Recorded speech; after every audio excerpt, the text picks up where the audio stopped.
kasade na mu hu nkrofo na ne mamuna no onya hweye NDC was in talk yes ebesi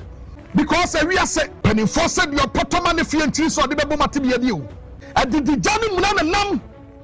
penifo so wan kasa tiri ho a ye wo ibone wala say so wan kasa tiri ho a ye ibone na say bibi hye wo so na wan ka ye hu oyawa wo nemu Oheneba Boamah munim no NDC omu ankasa communicator Oheneba Boamah ade bi ote TV XYZ so avero se debi enso ta ponchire na ojewo ohwede ne mekọ na kwase abuo de eya edidija enimu na nenam eti afero obekasa na obefaya NDC government NDC leadership wa obefaya omo peyi efa dollars ensem ni cedi agese dollar eba form enso enema bo edin wodwom obefaya ana fezo kire mu se NDC ba ba mu no yese ofle mpenifo kro obi amfa ne ko obi eno mu ebi peke no mu didi na tem ana wo kire honodo ana wayese ezo Oheneba Boamah obefaya na duabo nyina eni na emu yese koma NDC leadership aha Penyah block media let's browse ndiem over like video no that room over subscribe button that click the notification icon for latest update na be kire wa adwen dia mame e wo comments a shima so baso na she video more for so enya bi ahwe edo NDC ni mu a omo communicators one of their vibrant TV hosts ayo Oheneba Boamah our TV XYZ untimi nyini free obo adwuma sono pa de ma NDC party no back at opposition edeba office na no or so the NDC chipam page say obo adwuma every day bia no say no obefaya MPP government obefaya MPP leadership or fire omo pay ye let's say we give glory to NDC na 2025 na NDC ba office no all of a sudden over ne nkasa yemu a ase ne nkasa yemu asesa estate $7 dollars and $7 obefaya $7 Sam George e de ba ye obefaya Sam George data boy ye de ne je se obey kepa le tire Sam George ne nyina mo kirem se dabi ase NDC ba ye no obeka ya to be wie ye yedi Mahama tena kunya 7th January 2025 we no edi be bosome March February March ni mu ano Oheneba Boamah be ka se dabi afi de NDC penifo ye fra mu kura monfa asa agoro abusian se na eyasem hia enne oba TV XYZ so no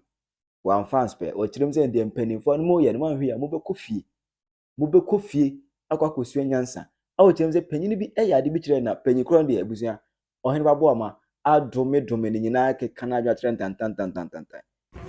that said you know waka apati ho asem no ana me ka che Ghana fo ne NDC fo penifo nyina se sabe ewiase de potoma ne fie no wontiri so de bebom enyo obia na wasa ban man na appointment man kotra baabi enyo obia na wasa di abai position kwaye adwuma no mom aduane ne che no ye wokwanye fa so aye ta obia nya bidi etina na me ka se sabe ade ne tie ni where power bank and yet the source of electricity but the source of power because Sadia way produce power here to be charged amount for phones. The source of it no the electricity no and the manual power. The same thing applies to say electricity so our baby when you na who dey afraid when you be from NETCO when you be from VRA even what the call okra no yenya ebi from slum yenya be from solar yenya be from thermal plant ni nyina so ya adwumayefo na be na bibu no say empanimfo ne bi ne nkwada ne bia omo support omo no ma mo wi mfida e wo mo so be ka so ye ba power ye nche ampa no mom the best way yes say saman bafia ye de etokoko ene koshia ene pam no anase ye de bona trase etokoko ne koshia no ye de bona trase the same etokoko ne koshia kro no ye de pam no etiamo bia wi mfida say wo betumi aboni pana trase anase obetumi apam no because NPP a planning apatia e be si NDC mu but on commodani komodam kasada papa ya be frɛ nipa woni ne betena se no bedin komo to bu ase ye ba wei yɛbɛyɛ wei yɛbɛyɛ benkum ne ne fɛn ade ama for the meantime no yɛyi Kwame yɛyi wɔ kumangra sɛ asomasi lizi a wɔte hɔ yi wɔhwɛw until sɛ party ne bɛyɛ full ya na sɛ sesɛ bɛyɛ yie na yɛpɛ baabi na yɛde wɔhyɛ ana yɛpɛ biribi ade ama wo edwa bi a wode adi business bi a wode ayɛ sɛdeɛ ɛbɛyɛ a wɔso wabrabɔ ɛbɛsiw pi ɛba ne saa no a nipa no a mode lizi akyi no ɔbɛka kyerɛ mo sɛ oh sɛsɛ no deɛ wɔn ne yɛde ma me for the meantime ɛntimi so mo so me so a megye wɔn cedi a mɛtumi ama 50 pesos mɛtumi ama osɛn mɛtumi ama osɛn kakrakra until sɛ no ma bɛyɛ yie ɛtu wɔn a wɔdi n'akyi no nyinaa no ɛbɛnya botayɛ mu sɛ anya hwɛ kora no yɛ nipa no nya kakra ma yɛ bi ɛti yɛ mfiri hɔ ɛma nipa no adwe kɔyɛ no sɛ oh yɛbɔ so kora na wɔyɛ ama yɛ a okay yɛ nto aba okay yɛ nto aba okay yɛ nto aba wɔgye bɛyɛ sɛ nipa baako pɛ na aka sɛ wɔn nto aba but the MPP mu no it started yɛn nto aba o yɛn nto aba o yɛn nto aba o yɛn nto aba o yɛn nto aba o yɛn nto aba o ɛna hwete sam so those in charge mu a munim kasade na mu hu mo nkurɔfoɔ na ne mamuna no mo nya hwɛyie mu a munim kasade mo bɛhyia party executives fine mo no ambɛtena sia di nkɔmmɔ kama ɛnɛ no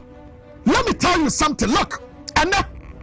obia ne wiase a wɔhia traditional media to sign I am telling you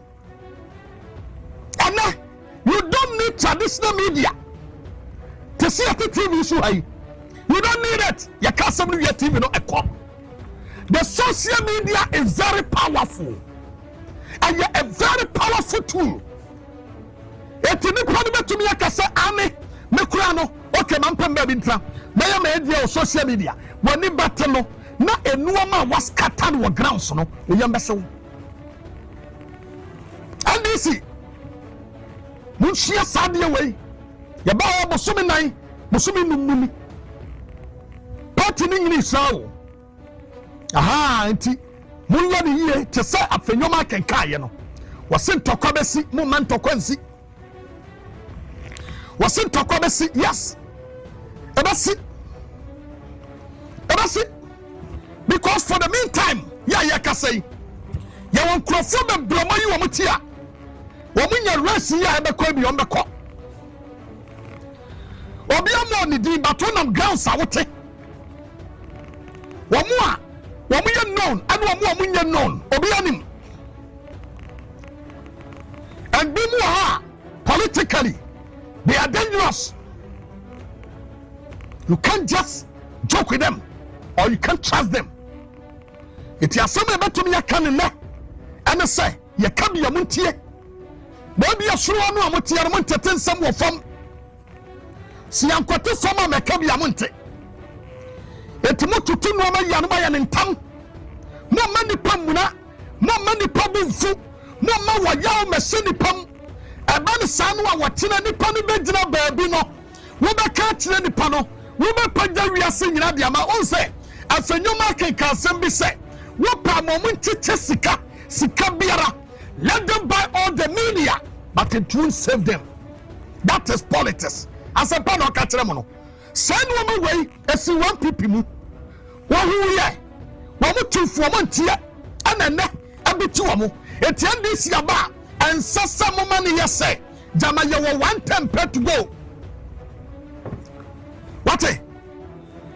mama ne nyɛ sɛ gyama bi NDC wɔ 110 pɛ to go owura John Mahama deɛ meka no sɛ ne nhyehyɛ pa ne ɔde agu akwan mu amamuo no abuo no nhyehyɛ no wayɛ no but owura John Mahama ɛntumi nkɔfi Jubilee House ɛmɛ sɛ Oheneba Boamah nsa sɛ bɛsɛ na memfa nkɔ sɛ ha ɛnyɛ na dwuma no ɛnyɛ owura John Mahama na ɔbɛfiri hɔ aba bɛka sɛ lizi bɛsɛm yɛnkɔ na memfa nkɔ bɛnkoma na nifa no ɛnyɛ na dwuma no but onipa no bi wɔ hɔ a wama wo dibrɛ ɛwɔ sɛ wo so wonya nka yɛ sɛ na mewɔ Kofi Boateng na mewɔ Ɔfrɛbea na mewɔ lizi na mewɔ Kumangra na mewɔ hwan ɛsɛm ase ɛti sɛ ne saa deɛ Asumasie, Obentinye, Kofie, Kwame, Kwadai, Kwakwe, Bassing. Midway, when the mayor say, or can person creative businessmen. Mayor say, na obian fadwunu mukai ni ani die amam payen tama nyokuo na ti say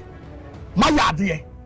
na se wadwunu say owura John Mahama no en wonya bibia amamo oh Kofi da ba nyabi Raf nyabi oh Peter nyabi oh Kofi nyabi Kwaku nyabi oh Adam nyabi eti ni asese amamo aboa no na owura John Mahama no a watutu economy nim na emwe ma odi a ene ye no titi na mamu sani pano so a eye wasade yasa we yasa no ya mentam na munama yo ya mentam na munama eno na fanyoma ken eka no mama yansan konkotie afanyoma ken ni video ni biam sasem we ya waka no you may take it as a joke obi biara onim politics mu no wo be hu se asem we ya waka no eyo bia o esi wa pipi mu pen de wa hu no en waka kire mo no na also akase ntokobesi yes ntokobesi because ye be politics no ebe no be so a ye be flag bearer no so Fìres John Mahama na beto so a eno no de a different issue but se nyon na beto so na se eye flag bearer bi ne yakwakoyi no a obi okumanga meti hei me wode an support no obi a metro TV so na radio so na social media ne ma shake me ho agu obi so ne ma tia ne na so one way or the other be ni pane ya ebi onu so nipa bi bejira ba bi no so akeka bi onu so nim na no na kwakofa ntokwa empanimfo na nkasa kura no ye gire mu no obi betumi yakoka asem bi afo bi ho a e betumi ya nipa ne ya ne nkwa nyina eti ntokwa besi ye ba wie no afa ne ye ba pere ye nkopa nkabom ye nkoye wei biasi pain biasi MPP wo ha ba yi no a wo mo se kasa da candidate ni bi kan ye no enu na lead to their downfall. Etia dia bedru so kasa ni bi beba because yanya ye wo krom ha obi anim obi a de oye japade de obokro no de wonwia ni nyina be pie sada no edru so a e be pie de opama de osi de wonshi de oyewei de ntimo de otade ni nyina be pie that particular time e be pie babi sase why no do it? Why do it? Why never do it? Based on Sunday OCTA. Because we are say Penny said your potoman if you and cheese or the Babomatibia deal. Your potoman if you know when cheese or the Babomatibia at the Johnny Mulan Nam go back down there. Go and ask them. When you pano a beer. No one need degree kakaka. You are better to be eye juma no. But the real say,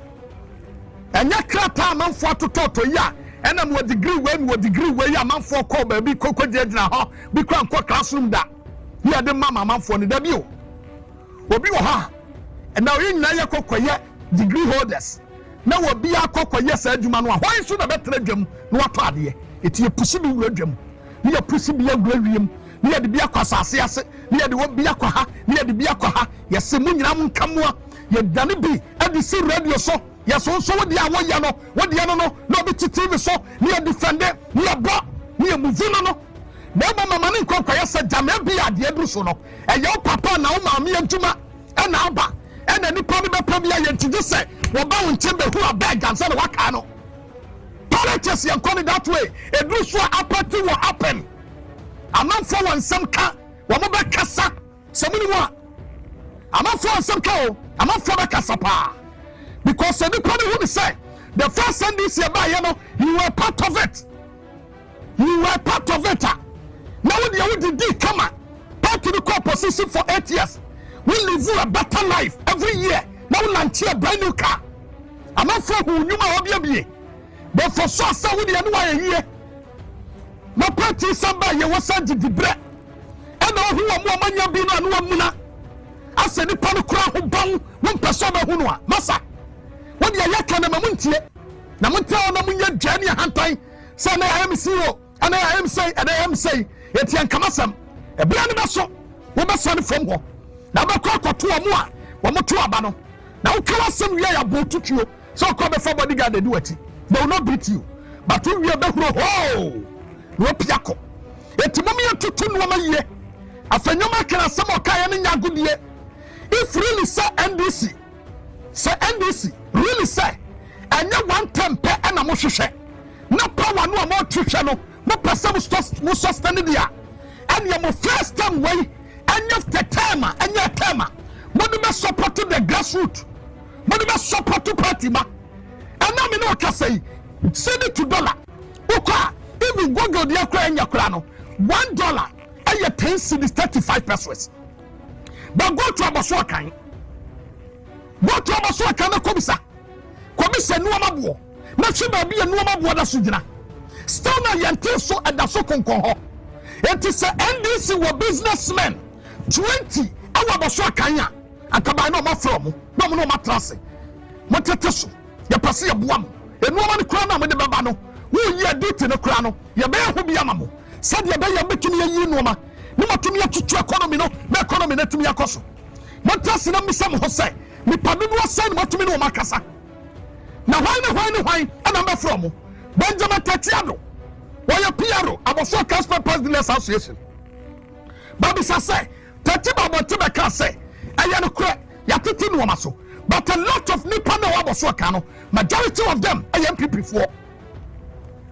why me na mo set them up and you be na also man a government appointment and you be na also man sa some of them were ha and was some resume to the standard that no china mo betumi aso market o say mo me titi no maso mo me tutu no ma say I was so planting no man bi nipa no bi our dummy market malata market niziti high usi kwadam kwato tomatoes ya babuaw amenu amatumi yakoso woto mako woto jane woto bodia woto bayire we set it up eti ebedum ra bi no ye wrejani mu a wo ba se we matete o mu no aso eti omo omo de abu ade no woto we ye je wataso that is policies what now the other one wo mu na wanim because what you say the most sorry on the premier NDC 4,000 ebe go office eti da mo wie aduma no fam eni office so eti se sawadwene na mo hyase na mo hwa mo mutumi ma mo office so no na one day you go to them wo be do no be say yes matu di batimi ni mo one day what you say da bia wo sorry on the 1,000 and the go office so ntino da mo sada so ama there will be a day ya be ko from one in be ka che sampa matu di pa matu see so you good man but me see awda minim woda and now the first time I'm here see aw it me sro sese nuoma wo kwa no achobri na no adu ati wo me na meto maba ma wo betwen na wo behu it me sro mo let's build the party now for these 4 years and set it up and raise big men and raise heroes and raise womo and you be on a power appointment some of them are businessmen when we do porter harassment on family and the bini obi ha NDC ni we do porter no yi no ma what we be say eh enti party ya de ba ye ntie ni wonim ni pa bia wo kwa ne ho wonim sami fa phone ya mo ye ni bia yi ya na course ne ba ye so wo hene ba ni no ma bedu wo hene ba ni no ma bedu ya se ya de call the mortgage me so wonya pani bi wa ne kasa ma me so me tumani a me si ye pani a menim no no e bia ya ma ne hwiu wa kasa kwa ye ntie eti hwan biem oh what you tobu ase the obeti an se wa fra ka cho se enu ma ne call the mortgage me abon don come ye boni don come so ni poko fa no ma bae no ye mo don come ma no na NDC fu akoro ya no na bia fa kire me abon don come no aton fofofo no dia kwankwo go the shop no akoton oh my god e bedu so you go to these people and they will vote against you and people just recently no free power it me sramo use these 4 years to raise heroes a kukunda mabrempao what the council will be called NCA so kope radio license okoye kokodu ya obi ka kire me se wo President Mahama kura na be ba me mfa maw bi ni ho President Mahama kura na be ba me mfa maw bi ni ho ko akwa ni fia mi wo su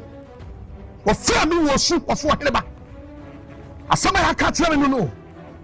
so president Mahama kra ne beba yam mfa mame nam se enya hwe onyame tias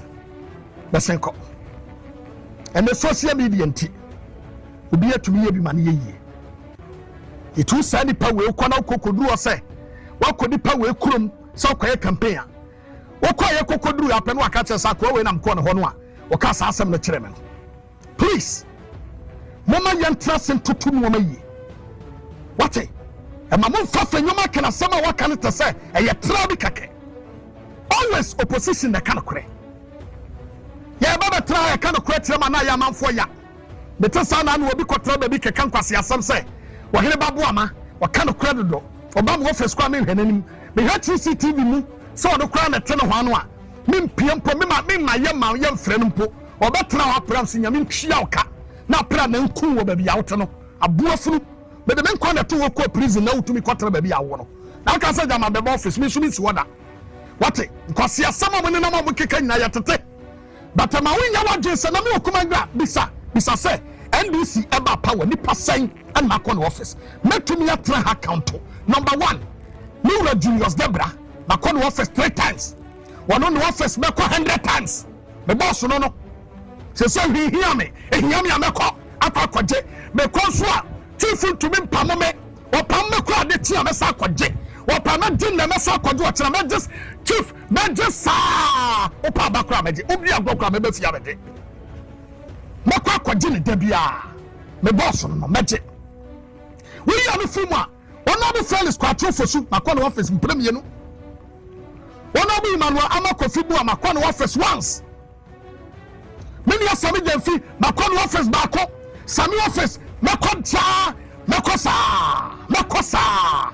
sɛ kura bosumi aso Sami enche namba bosumi bia meba hɔ meba so abɛhwɛ me minim bɛsa ba hɔ bɛba ana honorable kopoku so ma kɔ no office mpre mienu bakotu afedi osaba ba no office bi mo meka nche Erika J so ana no ne won komo bia na wose yedi na wose oba adwuma mu mpo ana ka chem so office na mko ho ne yekodi ye nko bia office bi mu obi office ba bi obi awokra minim ho ana Japan so ye boni din first no see na net ya na e program na mko congratulate no eno ano obi ane ho makɔ no office me ma ho nso me mbɛgye me bibia na ho wo adɔye na obɛyɛ me amasa ba bia mete no wo de bra me amagye wamfa ma me ma ho wo ho asɛm ba bɛ fa yawo eno ano sa bom ya fenyomaken ka ho bom ya fenyomaken biem sime so Esa ya con to kwale sia o you will be shocked.